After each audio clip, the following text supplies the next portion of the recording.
আরজিকর ঘটনার জোরালো প্রতিবাদ শিলিগুড়িতে। রাত দখলের পর এবার ভোর দখলের কর্মসূচির ডাক। আরজিকর ঘটনার প্রতিবাদে মঙ্গল পাঠ ও শপথ বাক্য পাঠ কর্মসূচি করতে চলেছে সচেতন সমাজ নামে একটি সংস্থা। এই কর্মসূচিতে অংশগ্রহণ করবেন অর্জুন পুরস্কার প্রাপ্ত শিলিগুড়ির টেবিল টেনিস তারকা মান্তু ঘোষ। এছাড়াও এই কর্মসূচিতে অংশ নেওয়ার জন্য সমাজের সকল স্তরের মানুষদের আহ্বান জানানো হয়। শুক্রবার শিলিগুড়িতে সাংবাদিক সম্মেলন করে সংস্থার তরফে জানানো হয়, আগামী 9ই সেপ্টেম্বর যেদিন আরজিকরের ঘটনার শুনানি রয়েছে সুপ্রিম কোর্টে, সেদিন ভোর 4:10 থেকে সকাল 6টা পর্যন্ত শিলিগুড়িতে আরজিকর ঘটনার প্রতিবাদে মঙ্গল পাঠ ও শপথ বাক্য পাঠ কর্মসূচি পালন করা হবে। হচ্ছে আজকে মেডিকেল কলেজে যেই ঘটনা ঘটেছে, যেই ঘটনা আমাদের সামনে এসছে, এই আন্দোলন না হলে কি সেটা বেরিয়ে আসতো?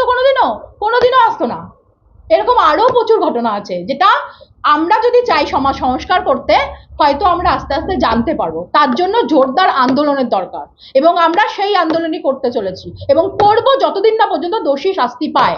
পাশাপাশি আরজিকরের ঘটনার সঙ্গে জড়িত মূল মাথার গ্রেপ্তার সহ দৃষ্টান্তমূলক শাস্তির দাবি জানানো হয়।